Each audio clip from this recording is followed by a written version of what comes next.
Many cultures have marked the transition between childhood and adulthood in a variety of ways. Perhaps it's one of the most universal of rites. There's the first hunt or the first battle, or the biological cues that initiate childbearing. For Jews, we mark this moment through the ceremony of bar or bat mitzvah, to become a son or daughter of the commandment, to lead the congregation in worship, and to share a mature expression of insight from the Torah, the 5 books of Moses. And while the ceremony focuses on spiritual, moral, and intellectual maturity as central to adulthood, for most adolescents, it is a bit of a stressful process, and it even feels a tad sadistic. For what better time is there for an uber self-conscious teen to stand in front of friends and family and to be the center of attention while singing and chanting in another language? And that probability of humiliation is even more acute for a young man whose shifting vocal registers and awkwardly gawky limbs make such a public display even more fraught and frightening.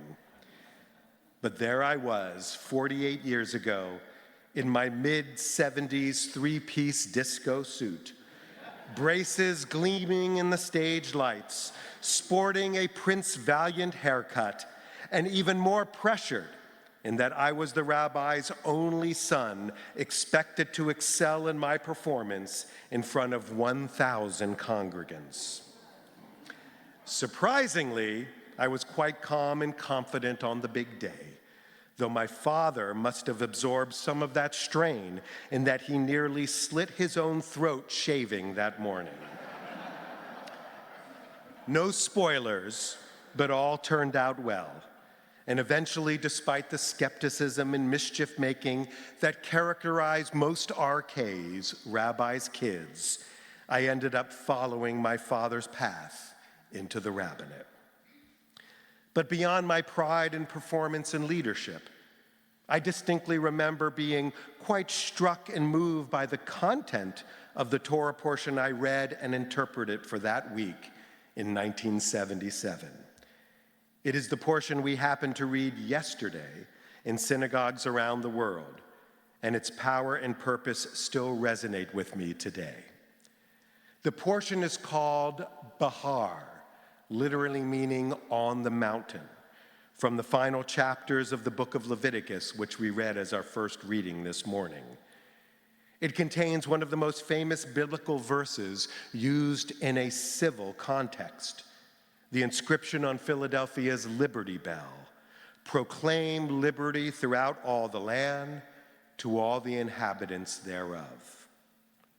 It is an expression of freedom and opportunity that inspired generations before the founding of this nation and in the decades after, through the Civil War, the Civil Rights Movement, and all the efforts of this nation to better realize its fundamental ideals. That verse is the culmination of a profoundly radical and far-reaching economic program expressed through the 7th Shmita year and the Yovel, the Jubilee year. Every 7 years, the land must lie fallow, less for agricultural imperatives and more as a realization that even the earth needs a Sabbath of rest and rejuvenation. And every 50th year, after 7 times 7 years, there is a Yovel, a Jubilee, an opportunity for all who have been forced by economic privation and loss to indenture themselves into service to return to their families, and for all ancestral land that was lost to suffering and circumstance to return to the family entrusted with it when the Israelites first came to the land. Both of these concepts, the Shemitah 7th year and the Yovel Jubilee, offer inspiring insights. First, that all of us are worthy of second chances, for fate and fortune can shine or darken any of our lives apart from our actions, or our character. But even more significantly, these observances remind us that all property and all things ultimately belong to God, and that our egos and our arrogance, so rooted in a fleeting sense of success or accomplishment, must never deter us from our concerns for those most in need of dignity and comfort, that is the birthright emerging from our very humanity and our status as children of God. But while those sonorous words of the King James translation that appear on the Liberty Bell seem to align well with the founding principles of our nation's birth, the actual Hebrew translation of the word dror possesses a deeper meaning than mere liberty. It more keenly connotes a sense of release. Release from the struggles of economic systems that place profit above all and diminish personhood to a luxury of conscience. Release from the cycles of success and failure that have come to define too much of our quality and worth as human beings. And release from a world that invests far too much in material well-being at the expense of moral uplift and spiritual fulfillment. What is the release most needed in our current moment, making these words from 3 millennia ago as relevant today as they ever were? On a societal level, we need release from the calls of impulsive consumerism and unqualified capitalism. We need release from the tribalism and polarization that still plague us, though we try to convince ourselves that we've evolved so far beyond the savagery of our primitive ancestors.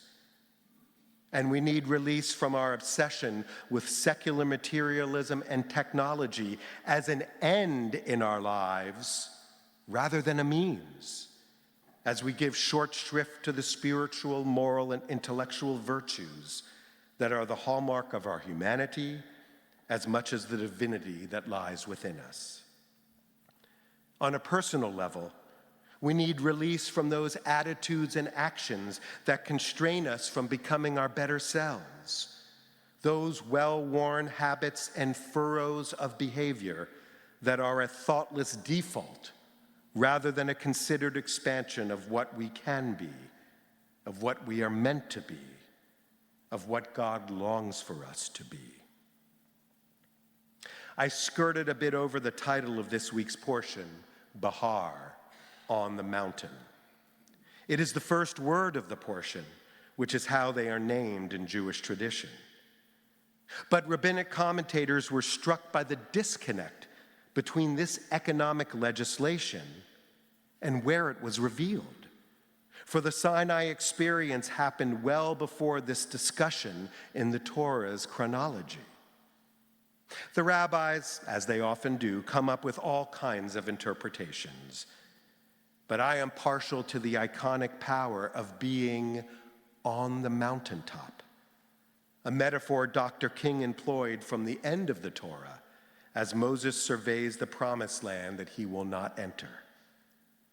For the ideals of economic justice, fair distribution of material wealth, and greater opportunity for all remain lofty and visionary goals, even and especially in this modern era in which we have achieved so much for so many and yet seem complacent in the face of persistent want and need. And so, to be on the mountaintop is to attain a unique and necessary perspective, to see how far we've come, to discern what we've learned about ourselves and our place in the world, and to envision how we can build upon what we've achieved for ourselves and for others on the pathways of the generations. May our souls and consciences be receptive to the wisdom and call of these words. May we be more deeply grateful for the comforts and joys that we possess. And may we become more keenly aware of our role in securing this well-being for others, united in our recognition of God's grace and vision for a world yet to be, but a world that will only come about through the will of our hands and the will of our hearts and the works of our hands. Ken Yehi Ratzon. May this be God's will, and let us say, Amen.